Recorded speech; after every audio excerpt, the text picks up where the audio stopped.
سلام آقا. سلام. 100 میلیون بهت پول بدم سگ تو بهم میدی؟ 100 تومن فقط هزینه کلاساش شد.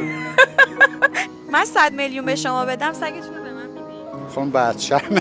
کسی دیدین بچه‌شو بده؟ نه. 1 میلیارد چی آماده است؟ 1 میلیارد نه. نه؟ شما به کل دنیا رو میدم، من نمیدم سگم که هیچ، یه تار موشم نمیدم. قیمت رو بالا ببریم چی؟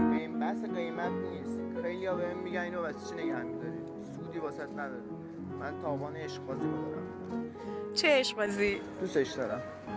بچه‌م اینو بچه‌م می‌مونم. عاشقشم. نه هیچ خیلی هم جذابه. خیلی‌ها بهم قیمت دادن ولی من هیچ موقع اینا نمی‌فروشم. رفیق روزای تنهاییام.